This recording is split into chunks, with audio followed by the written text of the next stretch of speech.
Aglaring Paseban Jaba Bindara bingkang samudra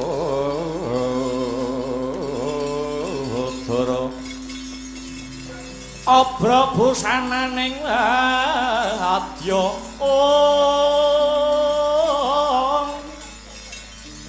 Tetindhing praprawira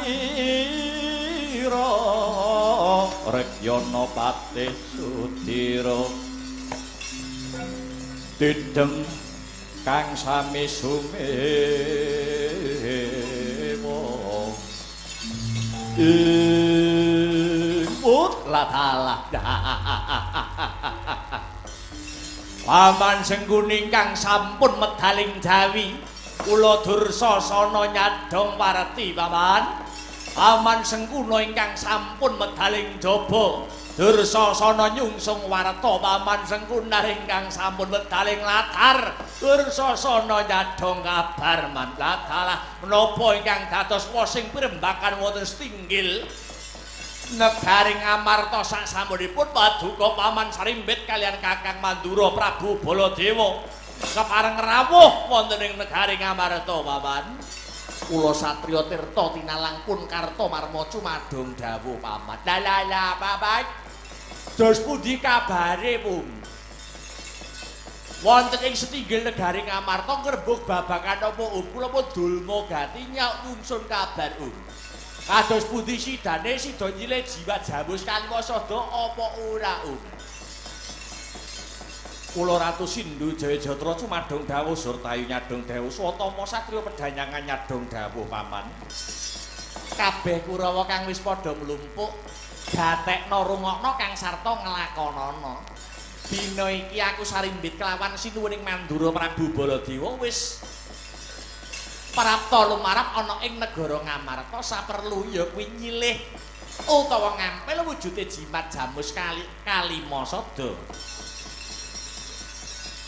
Amarga apa? Amarga Kalimasada mau kanggo syarat sarana negara Ngastina kang ketaman pagebluk Mayangkara.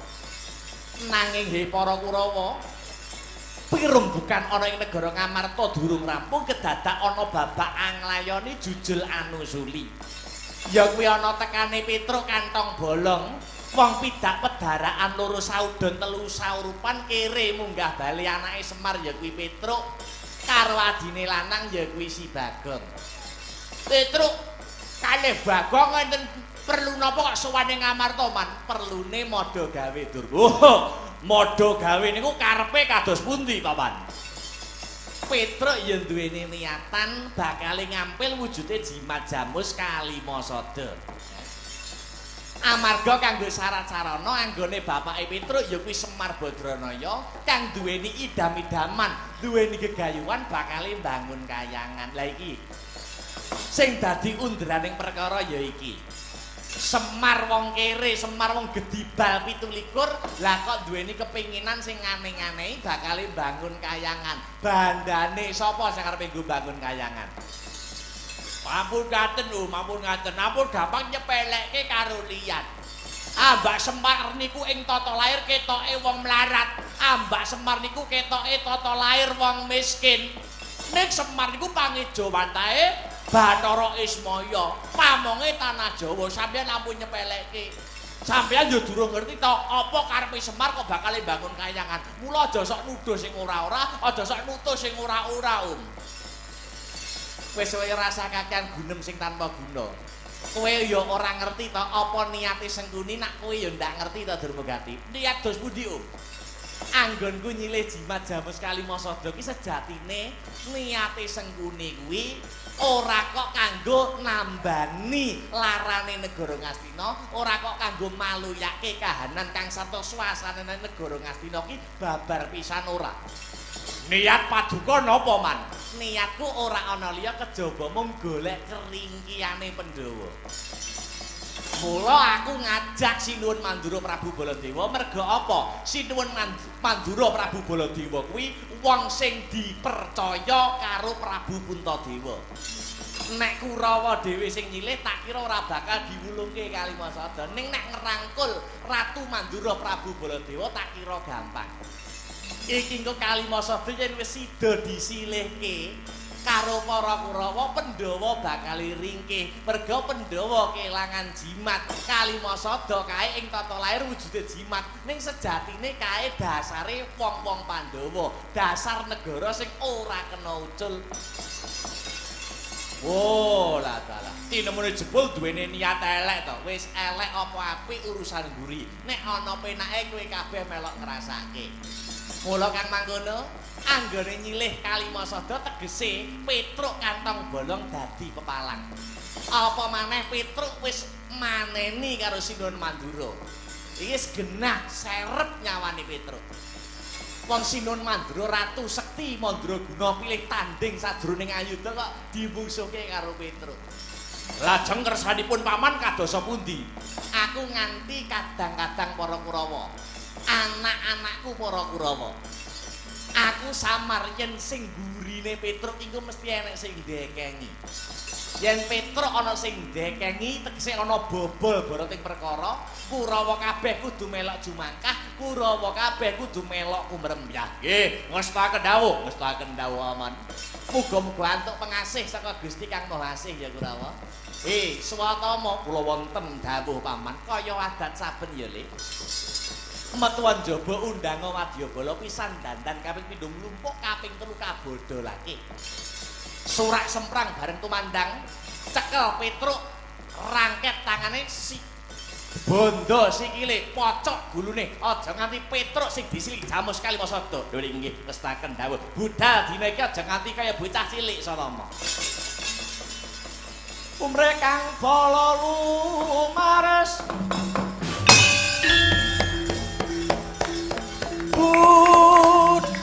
budaling prawadya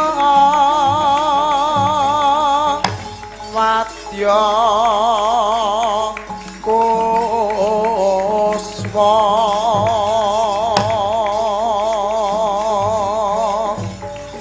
warna-warna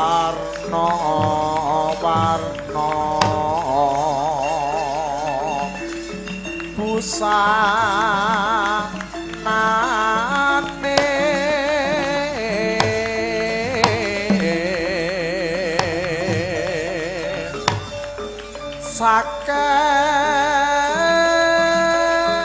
sakehing prawadya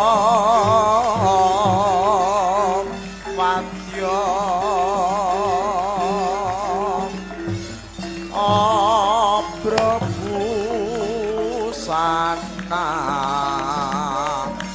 nira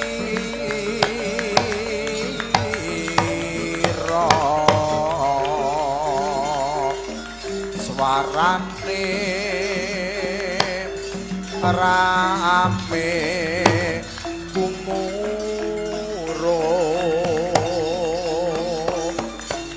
pindha ombak ing samudra.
Yo.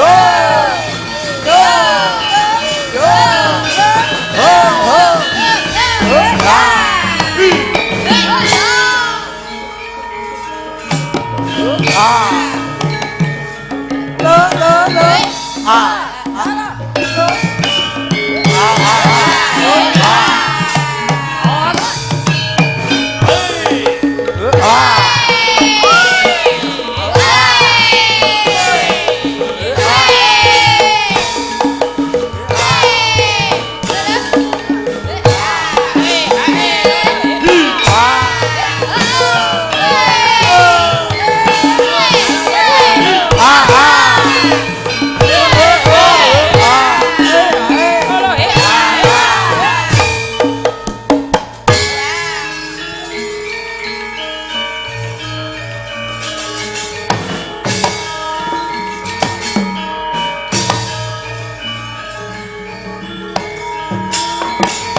Maju, prajurit maju.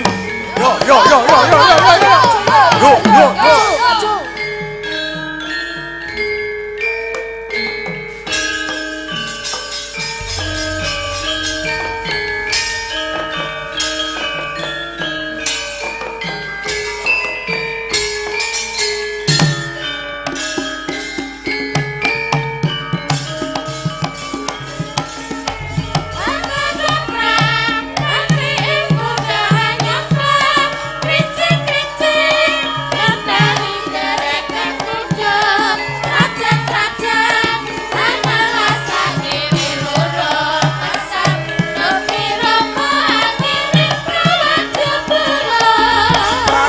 Toprak pangrike kuda anyungklang krincing-krincing kandhali ketire kuda trajang-trajang ana lasak gile murung mesat nuti rama akhiring prapadya bala prakatoprak pangrike kuda anyungklang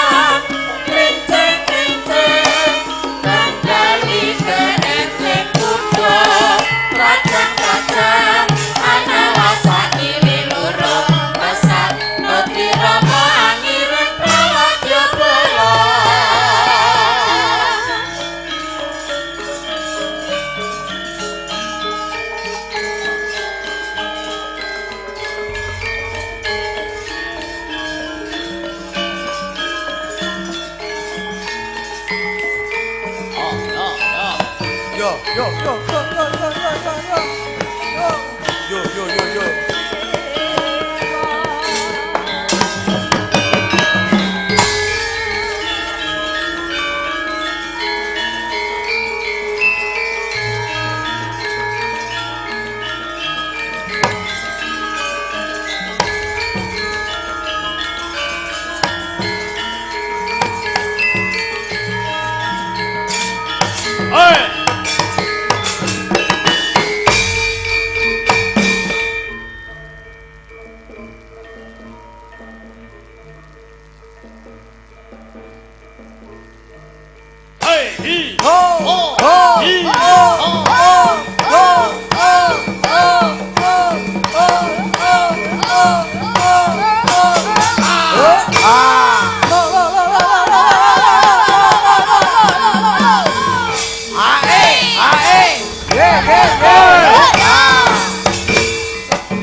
Dumawur mangawawurahan pengarane ngajurit gong maguru bangsa tata kaya butula para pangri ing turangga hesti miwang duwaja kang kekitir ora kata ingkang duwaja duwaja lelayu sepit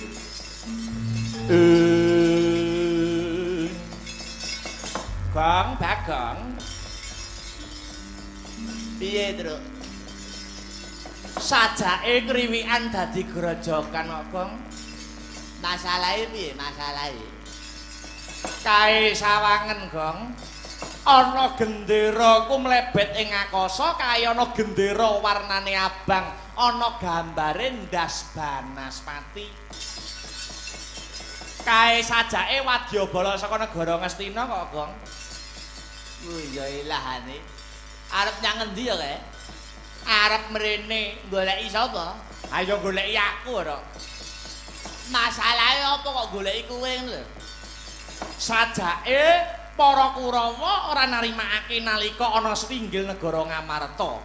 Nalikane sinuwun Mandura nalika tak uman-uman satemah kongkonan para Kurawa arep ngeroyok aku, Gong. Iki kepiye ya, Gong? Apane? Lho, kok apane piye ta iki? Arep sekti njara langit kaya ngapa yen wong siji musuh wong pirang-pirang mesti bakale kentekan tenaga. Wekasane aku iki mengko mesti ora wurunga bakale mati. Yen aku mati piye, Gong? Ayo dikubur. Iki mbok ngkeki solusi ngono lho. Lah nyatane arep piye? Orane ngono. Tanggunganku isih akeh, ngerti ora? Utangku ning bank pirang-pirang. Iya. Ngene iki aku malih kelingan iki sapa?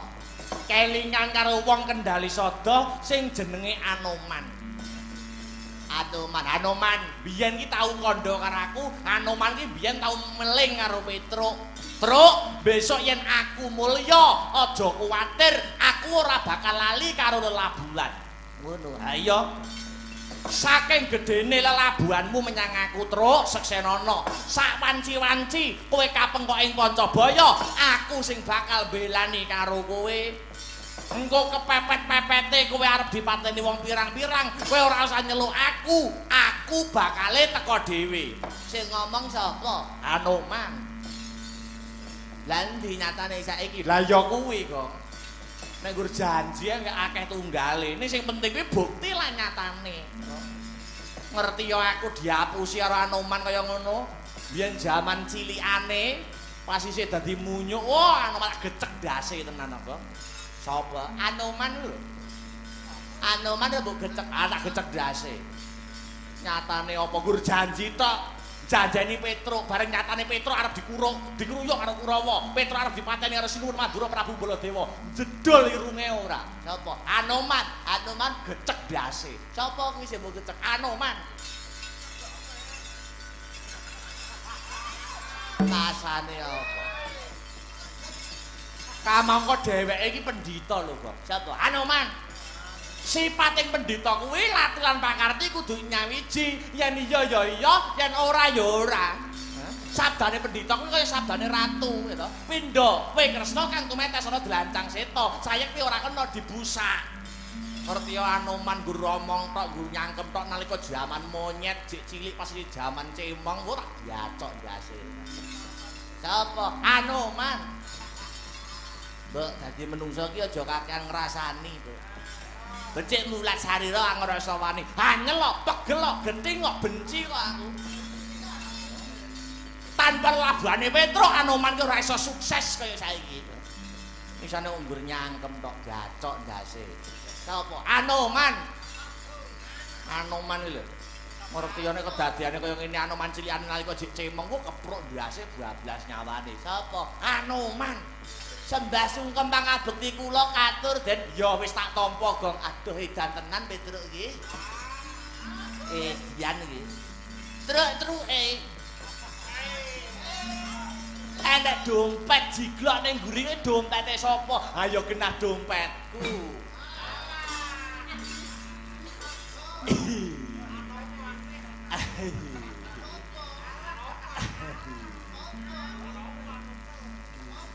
Ora omong wis mau-mau ngono lho.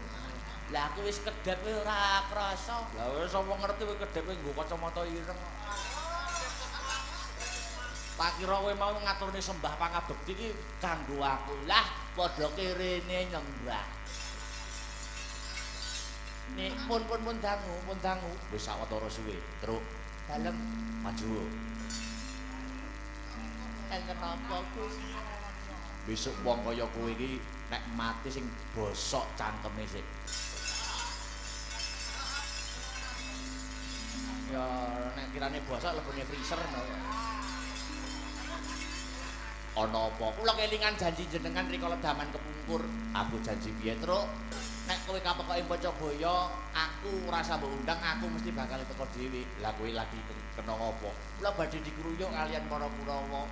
Kurawa duwe masalah apa karo kowe? Kula badhe ngambil wujude jimat jamus Kalimasada. Kinarya syarat bapak anggenipun badhe bangun kayangan. Wis entuk silian boten. Wonten babak nglayani jujul anusuli Sinuwun Mandura Prabu Baladewa ora narimake mergo Prabu Baladewa ya arep nyilih wujude jimat jamus Kalimasada kinarya musadane negara Ngastina sing jarene lagi ketaman pagebluk Mayangkara Karang Sandang kang sarta pangan. Lah banjur bantuan den. Lah nek mboten wonten jenengan kula kinten Petruk bablas nyawane. Amongen iki bang plecit pun nguber-nguber Petruk mawon. Ngono nggih. Niki kula mengke nek kula mati nasibe bojo kula pripun? Sing ngelani aku tenang. Sing ngelani aku. Cangkemmu ya. Karo ibune kok doyan. Doyan bolong.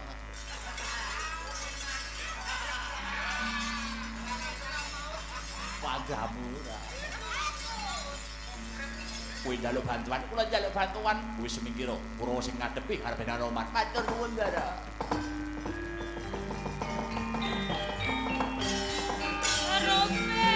Anoman malih sampun praktekin ning Wonosari.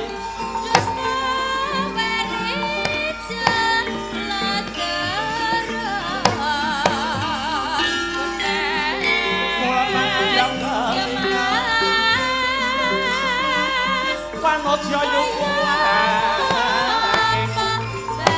kelong rusak para lan Tresna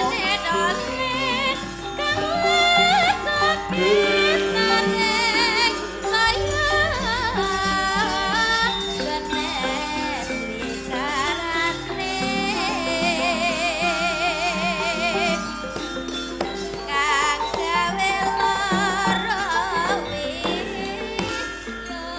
Petruk, wonten jamu. aku gelem ngewangi kowe ning ana syarate.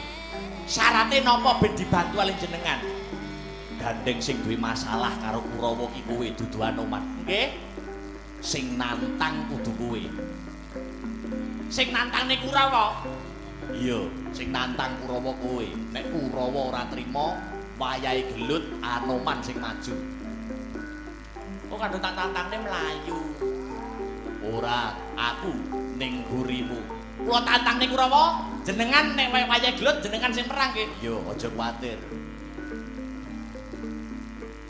Kok tak tantangne jenengan ngalih. Ora. Aku ning gurimu. Nggih, tak tantange Kurawa kaya ngapa biagane.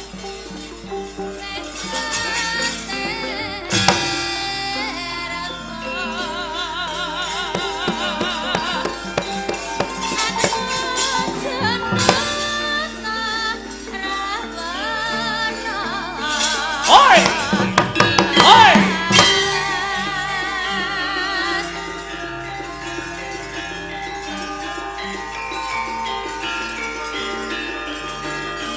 As!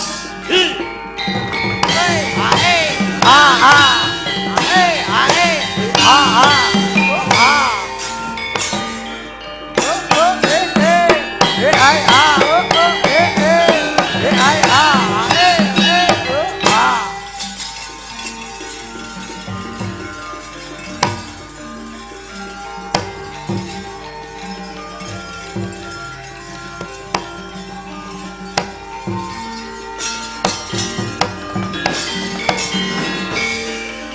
Tancut kumrekut ngembat watang ora basa mungsu tangkep jojo kantaran bau tangkep jojo kantaran bau sayeki watatitah iki sing murang toto wong melarat sing ora ngerti unggah-ungguh wong melarat sing ora ngerti tata krama kang sarta subasita. Petruk, kowe Kartomarma. Syukur yen ora lali. Kowe ning ngarepe Pangeran Anom lha kok malang kadak ora duwe basa, ora gelem basa karo aku. Kula entene mboten basa kali jenengan, mergi jenengan ya ora basa karo wedok. Anggepe apa? Wong gelem ngajeni, wong gelem diajeni, ya kudu gelem ngajeni karo liya, Mas. Kowe sing wani nguman-nguman, kowe sing wani ngelek-elek sinuwun Mandura Prabu Baladewa. Ayo. Minggato tekan kene. Minggato tekan kene jimat Jamus Kalimasada karben disilih kalawan para Kurawa. Kowe mulya yen ora duwe dhuwit kowe minggato. Minggat apa? Yen kowe ora gelem minggat kowe dadi bangke kelakon dadi candak.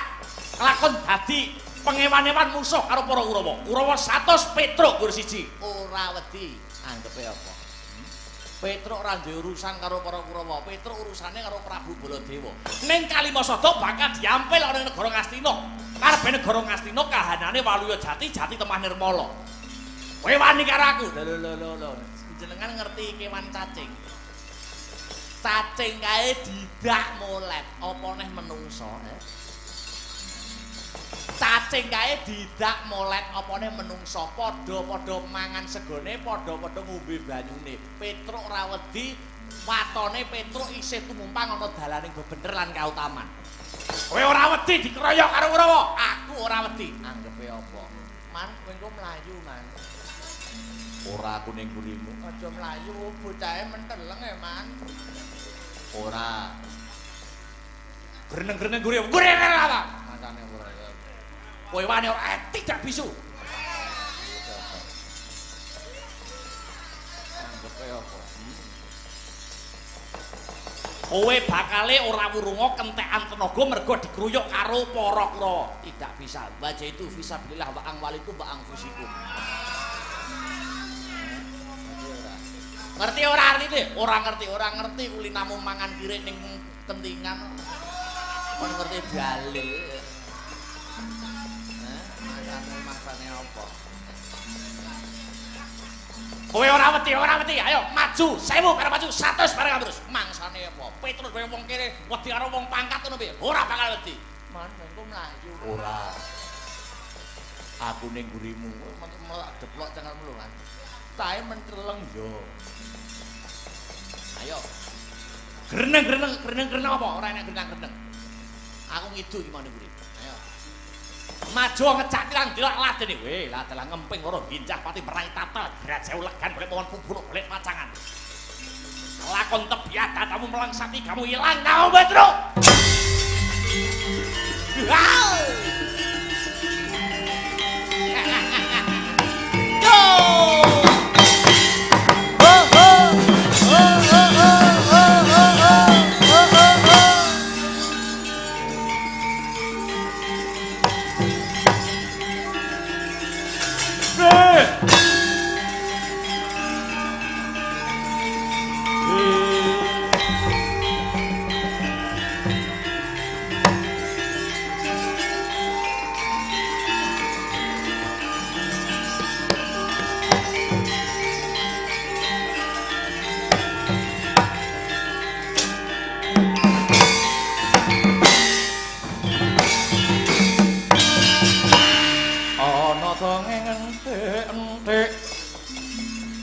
Si panunggul patenono panunggul apa dosane dosa ngungguli sasama aja tindak walet Allah iya bener kandamu lali sumber gati rasa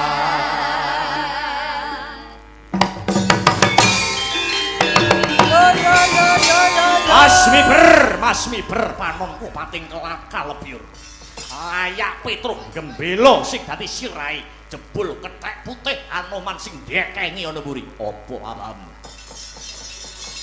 sing bener bakali jejer sing salah bakali seleh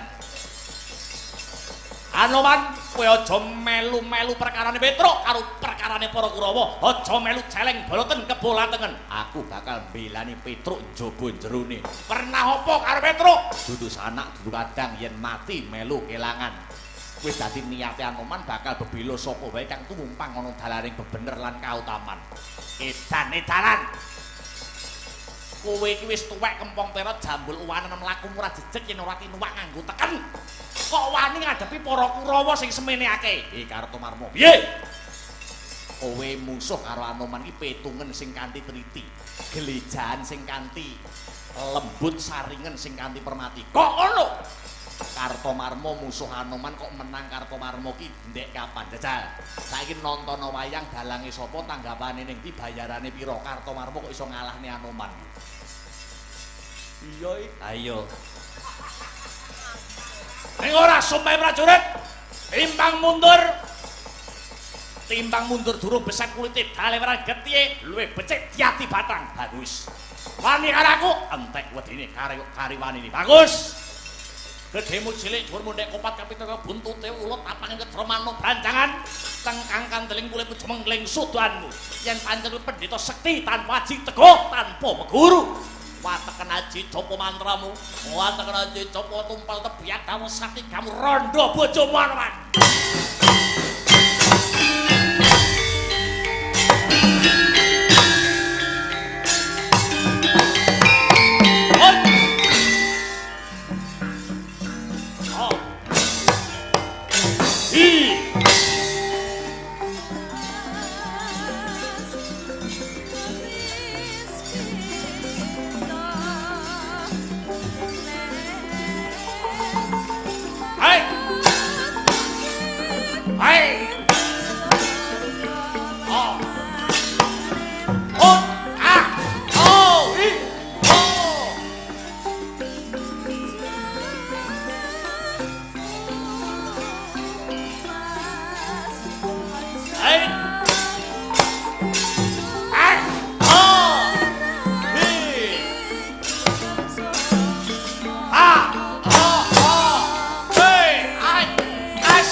Awas! Aduh, mati ya. Hi!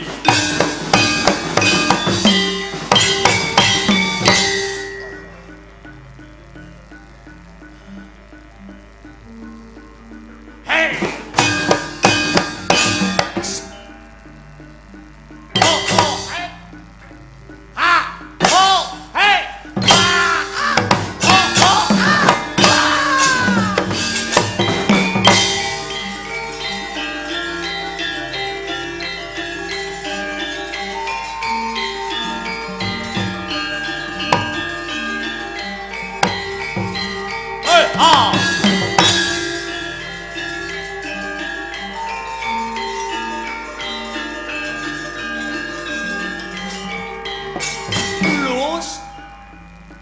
Metu tekan lemah, lemah iso melungu.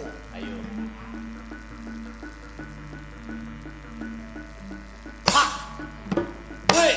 Hai! Ha! Ho! Hi! Ha! Hi! Ha! Ha! Ha! Oi! Hat! Ah! Wah! Ah!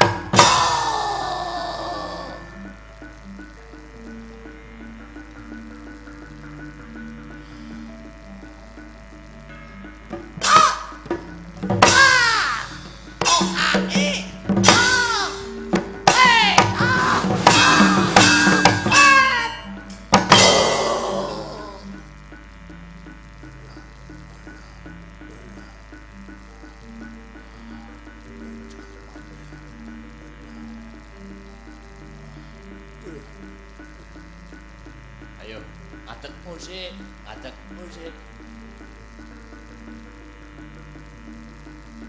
Oh. Hai.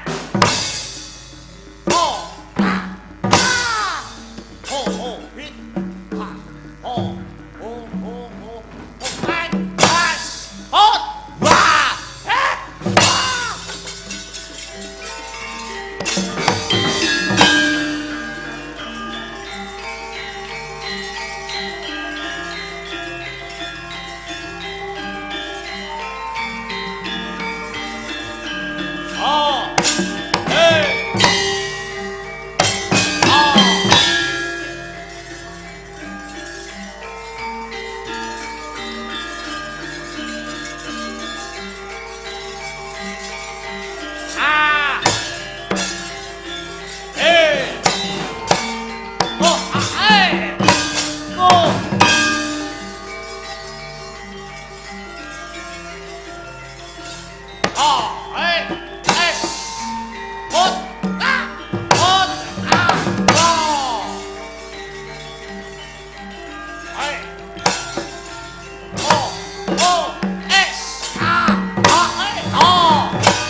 Os.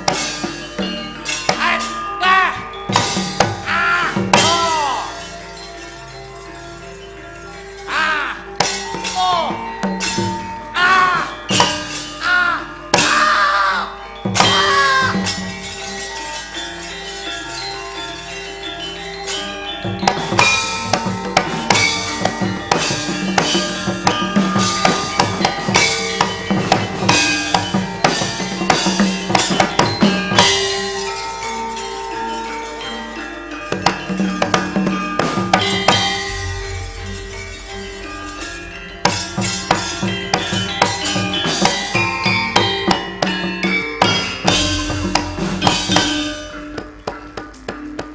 Renanggono sontan endo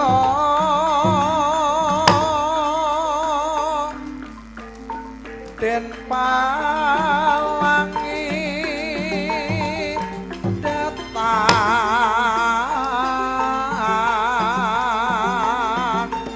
gigre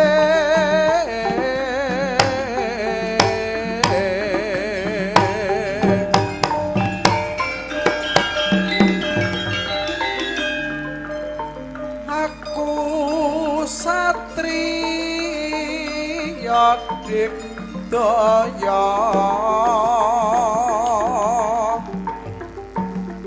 barang mati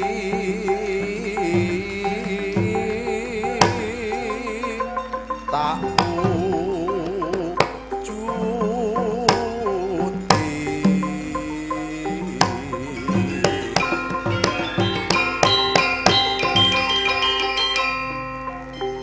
satyaku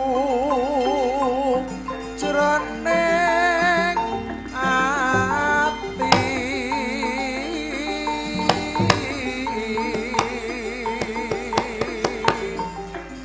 yen mati beliwang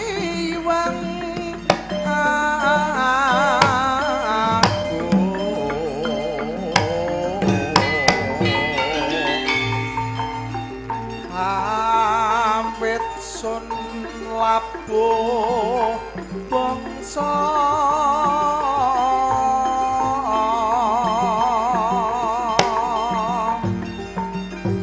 anjrah arum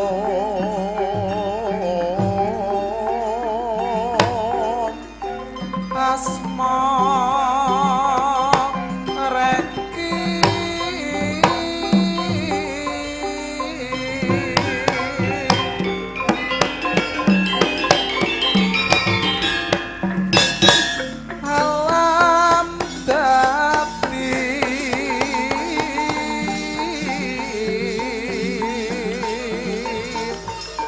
saksi sun prawira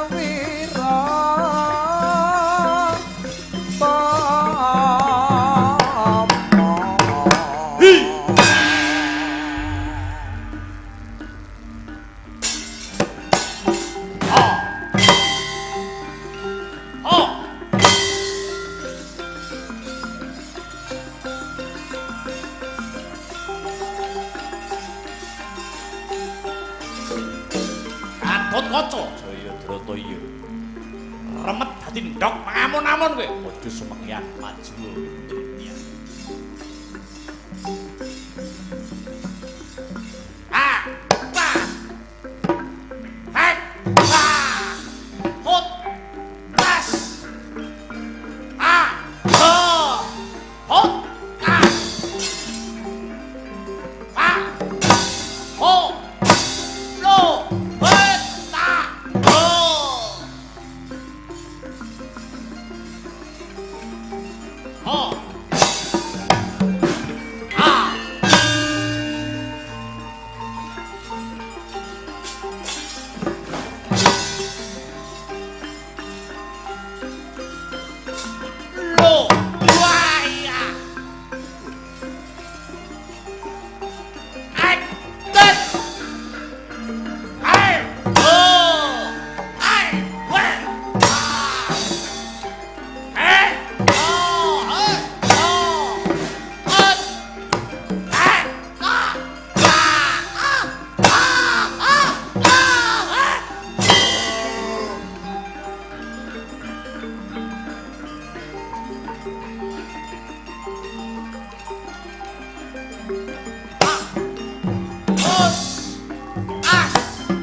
Bunging tresnane ora marang Dyah Banon Jinawi.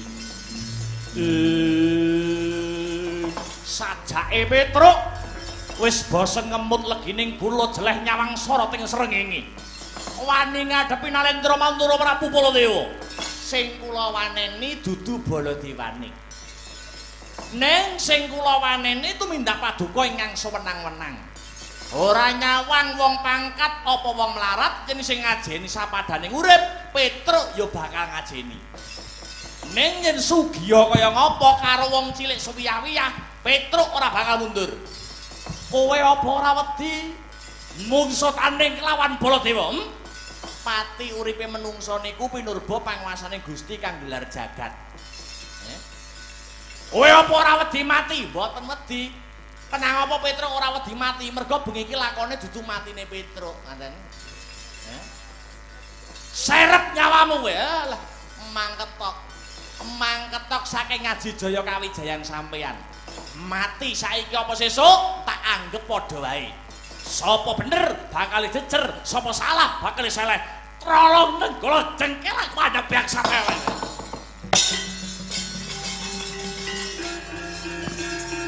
Oh.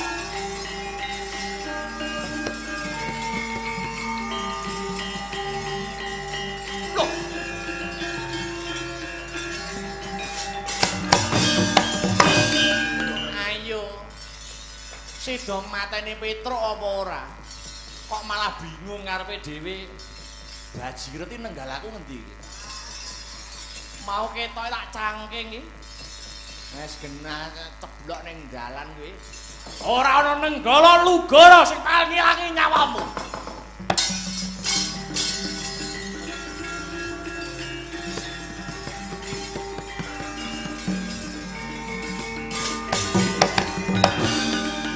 Arepe gelut nek rebyek dhewe. Lugaraku ya ilang. Iki jane sing nyolong sapa? Wis genah colong karo anakmu didol sak payu-payune ya. Ayo sida mateni Petruk apa ora? Kowe lah dalah ketrawasan Baladewa kewirangan.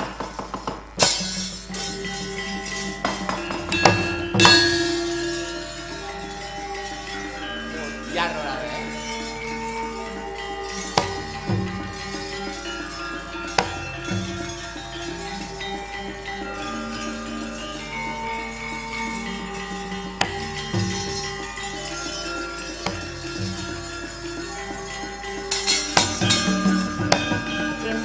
Kang Kunta kumpul patang gedhe sayang gongkara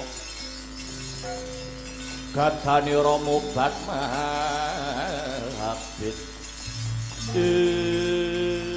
Ndaran Jodipati Pitruk iya lerena manggonmu padha regejekan karo Koko Prabu Baladewa nyuwun pangapunten Ndara upami sinuwun Mandura mboten ngawiti Petruk inggih mboten badhe ngladeni aja padha nyalahke siji lan sijining kabeh keputusan babagan sapa sing disilihi wujude Jamus Kalimasada bakal diwedharake bendaramu Puntadewa nyebar godhongkara sabar sawetara ngestaken dawuh Ndara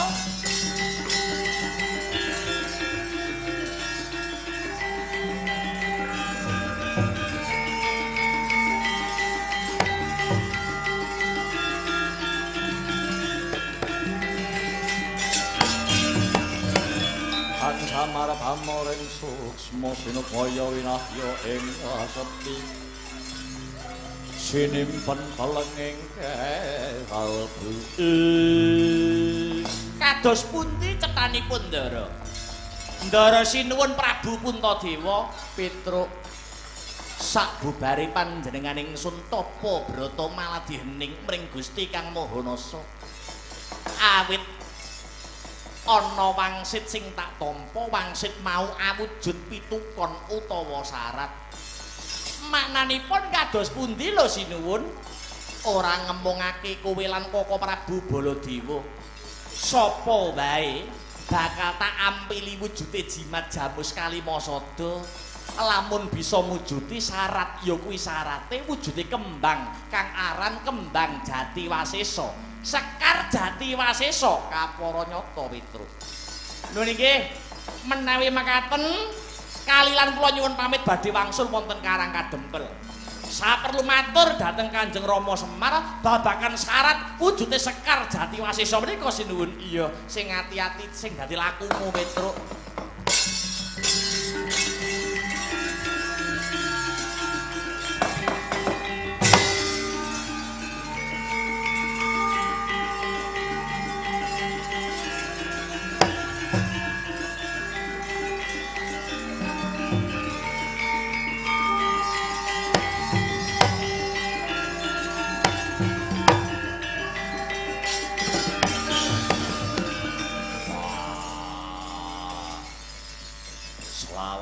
Urip wiwit Jabang nganti Cerapang marku durung nate krungu kembang sing jenenge Sekar Jati Wasesa.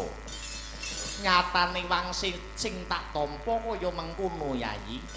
Wis ayo enggal bali ana praja. Sapa wae sing bisa ngujuti Sekar Jati Wasesa muga bisa andayani katentreman tumrap negara Ngamarta.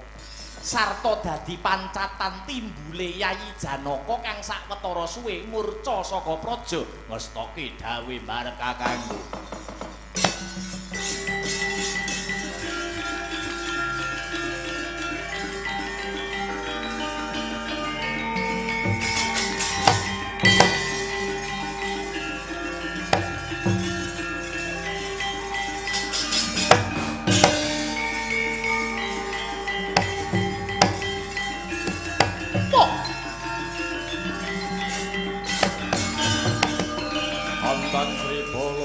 Woneng kalane Robinus Tingasta mung kuwi ngrengganing swalun ya jagat ya dewa ya Bathara musuh Petruk kewirangan Baladewa ya pusaka nenggalaku pusaka lugaraku iso ilang jane kepiye iki ora bakal ana sing bisa paring pitulung marang Baladewa kejaba adiku Yayi Kresna ing Durmati Kresna aku tulung ana Kresna pusakaku nenggala lan nugara ilang Yayi.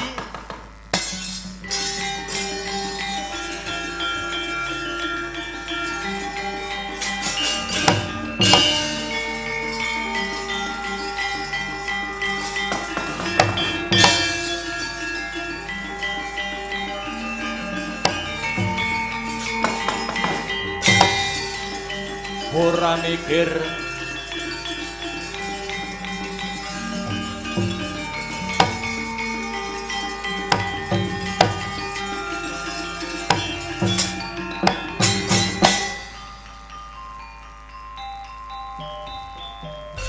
wis rumangsa mangsa kasangga gunjang ganjing ing alam donya pramanungsa punjring pratara alam ati paring pidana angin padha ora rumangsa yen wis rusak alam agesang sira aja padha ngesula kabeh ngono karsane yang sukma mula aja padha sembrono supaya datang citra.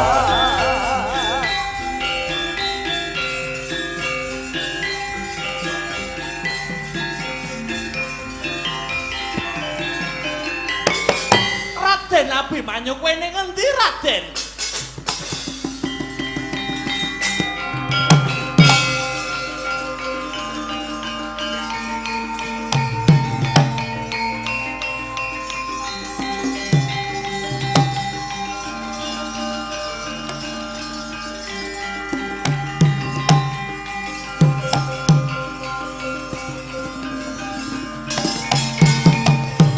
Mongko kanthi tumuwun salami mung hawas lan eling lukitaning alam munggah gunung medun jurang wis tak lakoni ibarat mubeng-mubeng kaya kinceng nglumbuh-nglumbuh kaya ula kobra ya muter-muter kaya helikopter. Aku Dewi Dahanasari guri saka negara Paranghagni. Aku wis ana 7 dina 7 bengi iki kimpenan karo bocah Bagus sing dedeke ngringin sungseng mengawak Guwaya Teja. Satriya mau mburi saka kasatriyan Tanjung Anom ya kasatriyan Plongkowati jenenge Abimanyu. Senadyan Abimanyu kuwi mau ora entuk tak cedhaki sing ora ngolehi ora ana liya kejaba mung kakangku Kakang Dahanayaksa. Amarga duk kepungkur Dewi Dahanasari negara Paranghagni kuwi kebawah perintah saka negara Mandura. Saiki wis bisa mandiring pribadi dadi negara sing merdeka. Kamangka kembang rawat-rawat ujare Mbok Bakul Sinambiwara, Abimanyu kuwi isih waris negara Mandura. Abimanyu kuwi isih waris negara Mandura. Yen to aku dedaupan karo Abimanyu, kakangku Kakang Dahanayaksa wedi. Kalamunta negara Paranghagni dadi negara jajahane negara Mandura maneh. Nanging bola-bali ana tetembungan tresna iku wuta. Nadyan kaya ngapa to abote kapalang ngono mlumpat karantya medhot. Tetep bakal tak goleki Raden Abimanyu.